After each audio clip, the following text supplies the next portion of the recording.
We're at the beautiful GranMonte Winery in the Asoke Valley, and I'm talking with the most famous female winemaker in Thailand because she might be the only female winemaker in Thailand. But do tell me the wonderful story about how the Lohitnavy family came to this region and started this, what is now a very famous winery.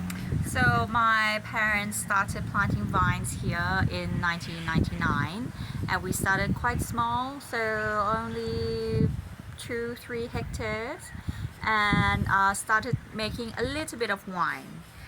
And grape growing was very new in Thailand, so my dad, he kind of like self-studied and also do a bit of trial and error. And then we started making a bit of wine. We had more demand for our wines, so now we've expanded our vineyards to 14 hectares that you can see here. And you're expanding again soon, I hear. Yes, we have already. So we've got a couple of different sites in Khao Yai. So altogether we have about 30 hectares under vines. And you're producing about, if I remember correctly, about 90,000, 100,000 bottles a year, and you're going to at least double that production soon? Yes, that's right. The current 100,000 bottles a year is from our estate here. So with the young vines that we've planted outside, but also in Khao Yai, we will be expecting 200,000 up to 300,000 bottles a year. Wow. Okay. Well, that's big for a small winery. And you started with Chenin Blanc back then, and you seem now to have quite an impressive variety on the vine. Can you just run through some of the grapes that you're working with now? Yeah, so the main reds that we're working with are Syrah, Cabernet Sauvignon, Durif, and a bit of Grenache, and we've got some new varieties coming out like Malbec, some Cabernet Franc too.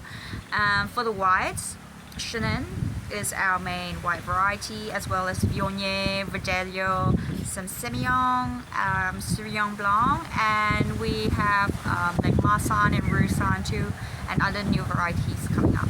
Goodness me. So what is it about this particular location which makes it so conducive to growing wines? We've got a lot of limestone here and red clay and loam.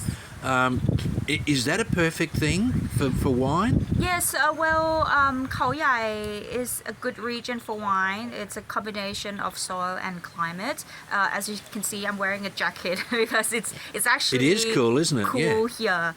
And we're in the mountains. We are 350 meters above sea level, and our grapes actually ripen in winter. And the winter here it's cool. It's about 12 degrees at night. Right. And during the day, it's about 25, no more than 25. And like you have to do 2 prunings a year as well? Yes, we prune twice a year for one harvest. Yeah. And we harvest end of winter. Look, that's fabulous. Now, you might be surprised that Nikki speaks beautiful English, and that's part of the reason is because you did your winemaking studies in Adelaide. Yes. And is that been formulative for your success here? Yes, I think choosing to go to Adelaide, it was a good decision. It's close to home, and back then, I graduated in 2008. Back then, Australia was really up and coming in terms of wine education. So it was a great place to study and to have like a really kind of like open mind about the wine world as well. So that's why I chose to study in Australia instead of Europe. And so ever since the first year, I started using my knowledge, what I've learned at uni, and adapting them to our vineyard. So you did wine, not only wine making, but also viticulture, I believe. Yes, that's right. So I did a bachelor's degree in enology and honours in viticulture. Fabulous. Look, thank you so much for taking the time, and we had a lovely tour of your winery and your sparkling new equipment and a most impressive setup. Thank you again, and you'll be hearing a lot more about GranMonte wines. Thank you, Nikki. Thank you.